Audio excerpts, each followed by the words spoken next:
Thanks so much, Max. I really appreciate the talk. And I think we have lots from what you shared to discuss as a group. And I'd love to introduce our group of panelists, starting off with Alan Klingerman. He is the Chief Technology Strategy for Server and Workload for North American Channels at Dell Technologies. So welcome, Alan. Thanks for joining us. We've got Jonathan Goff on the line. He is the lead data scientist for Converge Technology Solution and officially representing the voice of the practitioner on this call because he does this day in and day out. Thanks for joining us, Jonathan. And we've got Anthony Dina on the line. He's the Director of Data Analytics, AI, High Performance Compute at Dell Technologies. And for the first question over to Max, I'm going to ask Anthony to get the conversation going. Max, great talk. I always like to know insider baseball. So you meet lots of practitioners because of where you are looking at the future and the implications. But I really want to know, what do they ask you? What are these data engineers and data scientists hungry to know? The most common question is, so what's DeepMind up to right now? What's the latest? How far along are they really beyond the press releases and stuff? The Google company, which is widely believed to be the #1 in the quest for artificial general intelligence. What do they often answer you? Have people given up the game of Go now that the Google has it? Oh no. Just like people didn't give up the game of chess decades ago, and Garry Kasparov got his posterior kicked by Deep Blue. But it certainly has helped people appreciate that if AI can actually defeat us in our most advanced strategy games, well, the stock market is also kind of like a strategy game, and there are many other things in life that are a lot like strategy games. So maybe AI will have a great potential also to dominate us there. So I would say, Max, that the superior intelligence would be to predict what your spouse is going to do. And if that happens, all bets are off. Thanks for that question, Anthony. I appreciate it. So over to Jonathan. Actually, I'm going to ask you a question, Jonathan, just to bring you into the conversation. Like I said, you're the practitioner on the panel, and I'd love to know how you're seeing organizations gaining real value from leveraging data science. And whether or not you've started to see your peers show up in your customer sites, and whether this field is really growing as fast as we hope it is. Yeah, I would say the field is growing exponentially. I think in line with what Max was talking about. I'd love one of our clients is an international bank that provides loans to developing countries, and we were able to help them implement an AI-based language solution. They speak 4 different languages and located in 29 different places, 5,000 employees, and they're wasting over $10 million trying to find somebody who knows about a specific topic. And so we're able to build a solution using deep neural networks. I actually do know what they do and how to train them, to identify people who know about that, using the language that people use within the organization, language they use in the emails, the terms of that internal lingo they've got, to streamline that process and to help people, literally help people in developing countries. Thanks, Jonathan. Alan, did you want to ask the next question of Max? Absolutely. And I got to say, Max, I loved everything you covered there. And I think one of the things I'd kind of call out, actually, where Anthony started, I even wonder about the singularity. And are we going to see that? I don't think it's going to happen in our lifetime, hopefully. And I'm much more optimistic, just like yourself. But given that backdrop, I want to ask you one question, right? When I think about the technical innovation that I've seen in the industry over my 30 years in tech, right? We kind of think about this, which came first, the chicken or the egg? So, is it the tech innovation that made AI pragmatic, or the business demand for superior customer service, cost reduction, or product development, right? Which is it? I'm glad you mentioned poultry there, because I think the answer is kind of the same for the poultry example and for the AI example. They keep sort of giving birth to each other, right? Once there is some a little tech innovation, then demand, that starts fueling demand. And then when there's demand, you start getting more talented people going into the field, more investments in the companies that produce the tech. and off you go. And as a science nerd myself, as a physicist, and if you ask me what is an explosion, the intelligence explosion has the word explosion in it, right? But you can also have population explosions, for example. It's just anything that grows exponentially. And it's interesting how all explosions really are caused by what you talked about there. It's that the next step is created by the previous step. If one generation creates the next generation and is twice as big, and that repeats, then you get a repeated doubling. That's exactly what happens when a nuclear bomb goes off also. You're doubling the number of things that happen. And that's what's happening, of course. That's the explanation for why Moore's law is exponential too. We always use today's technology to build tomorrow's technology, which is twice as good. And then we use tomorrow's technology again to take it to the next level. So it's quite natural that we are going to continue seeing really, really spectacular near exponential growth here. In just both the tech and in the business impact. And why is it now that the top 5 companies on the S&P 500 all of a sudden are tech companies? That's why. It's not the big eating the small, right? It's the fast outpacing the slow. Yeah, exactly. And I actually kind of have the same thing. I love what you just said there. That was right in line with my thinking as well, and what I've seen in my time, right? Moving from mainframes to x86 and seeing the evolution of technology. I kind of always see it as, in many cases, just like the Gartner hype cycle, right? Is that many times the technical innovation happens first because it's not good enough. Yeah. Right. Frankly, it's too slow. It's that I can't get the result that I'm looking for. So it takes that cycle that you kind of described to solve a business problem. And by the way, sometimes it's a problem that nobody knew existed.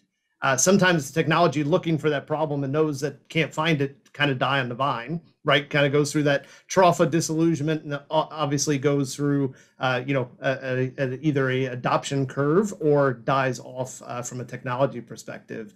But those ones that actually solve a business problem that's new or existing are the ones that actually can take some immediate adoption and then start to mature over time, right? And I think AI has followed that curve.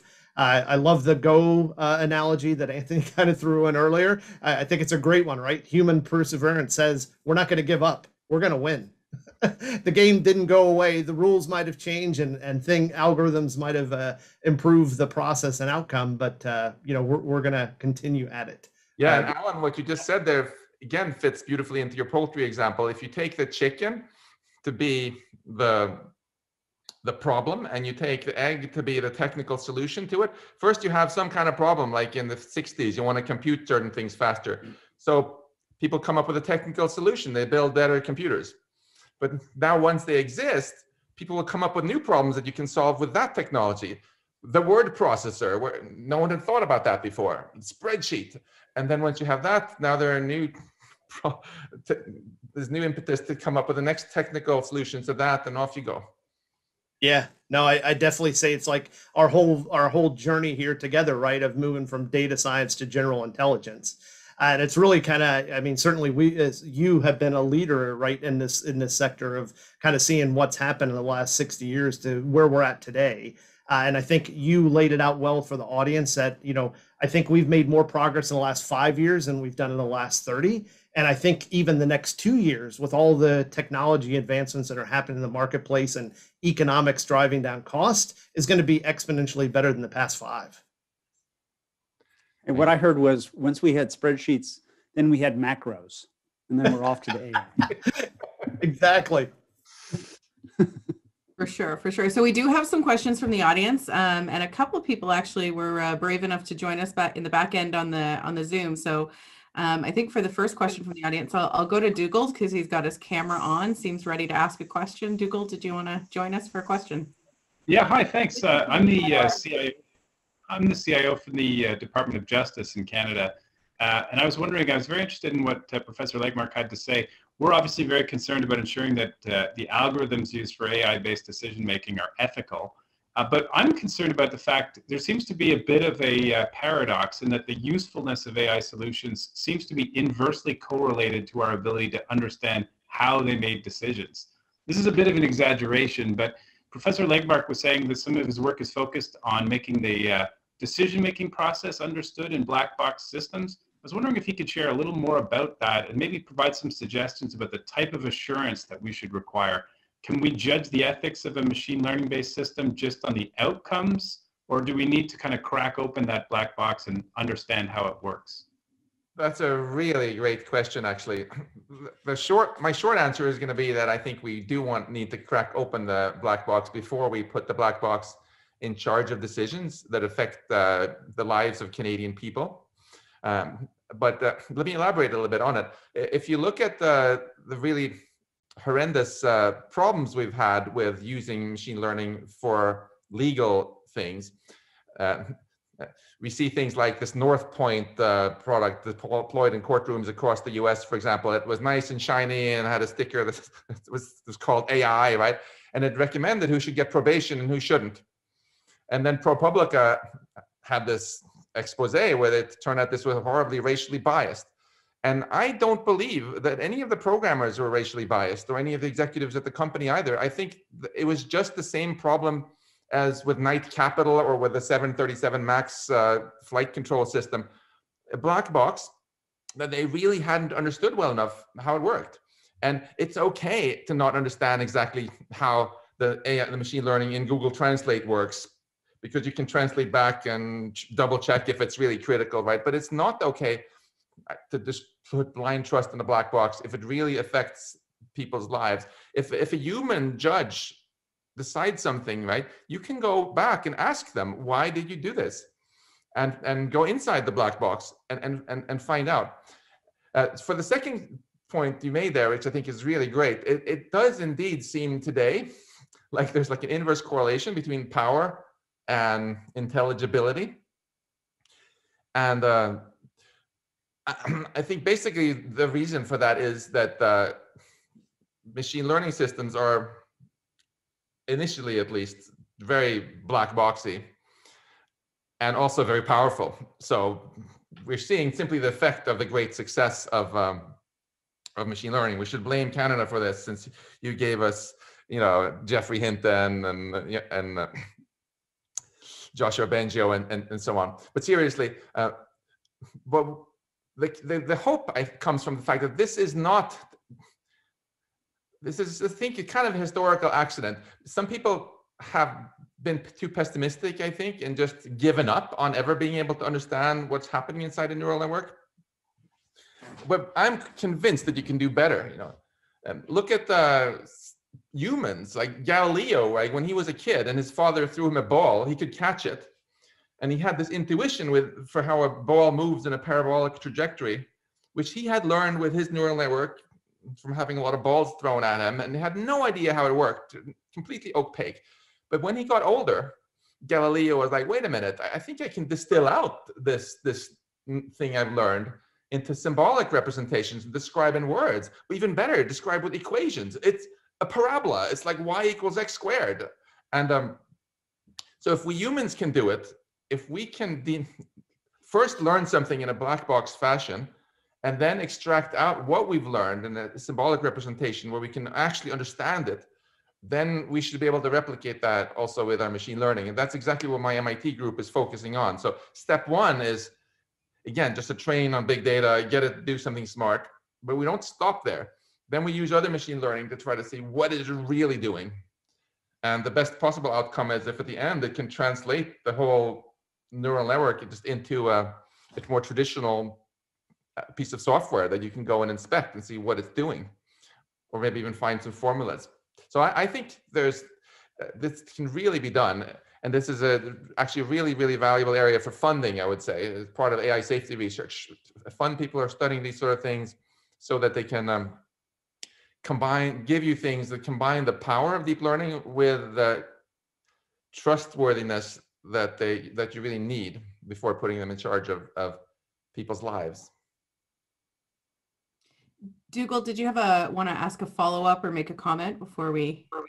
Well, no, I think that's excellent, and I think that's good to hear, because in the Canadian government we are trying to take this approach. The way I always say it is you know, the amount of assurance you need around your AI depends on the purpose. Exactly. And if your algorithm is determining who gets a Canadian flag on Canada Day, well, we don't need as much as assurance. But if you're deciding who gets the coronavirus vaccine through an algorithm, well, now you need a much more sophisticated approach. So yeah, I appreciate that. Thank you.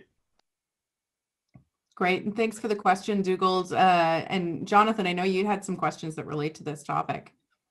Yeah, so I love the vision that you've cast. I got to say that, Matt. You know, a positive vision, avoiding conflict, let's benefit mankind. You and I know, though, what goes on in the neural network may be a mystery. We can figure a lot of it out.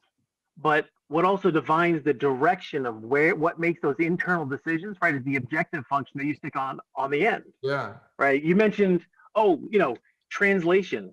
Well, you can just translate it back and check to see if it's right. Exactly. But wait, no. But who decides if it's right or not?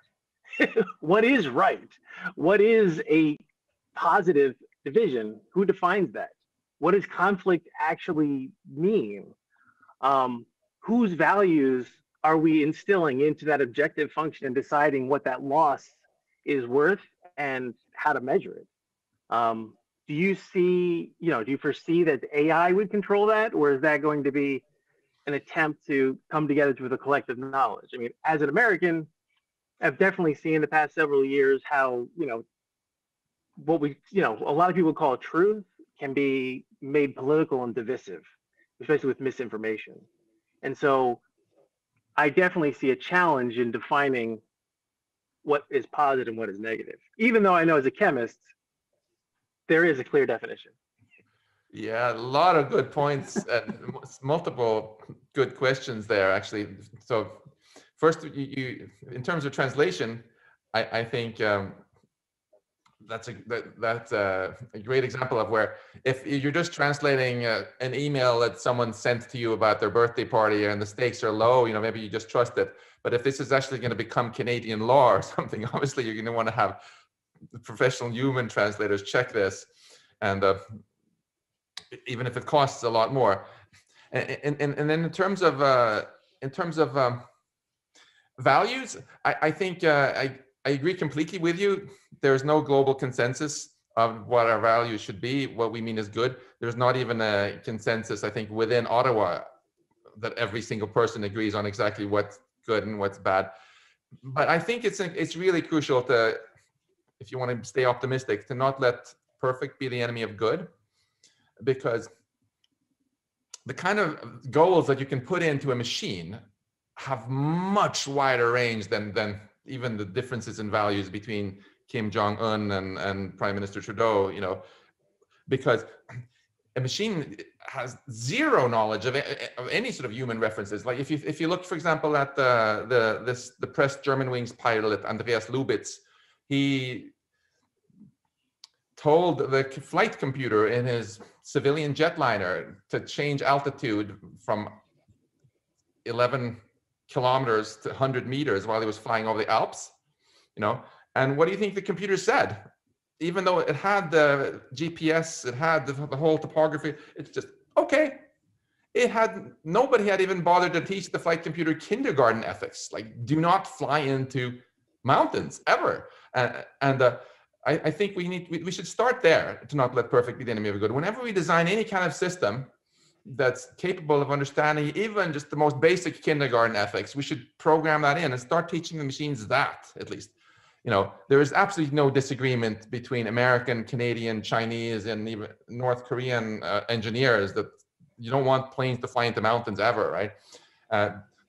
That could prevent the future September 11 attack also. And we've had so many horrible terrorist attacks recently where people have driven vehicles into crowds, right? Any vehicle now with a little bit of machine learning in it and a forward-facing camera, we should just program it so that it will refuse to accelerate into a human, even if the driver is trying to, right? We haven't done those things. So I think let's first pick these low-hanging fruit, teach our machines the kindergarten ethics that they're capable enough to learn, and that will put us in the right mindset to, as we make more advanced machines, also try to figure out what more sophisticated values we should put into them.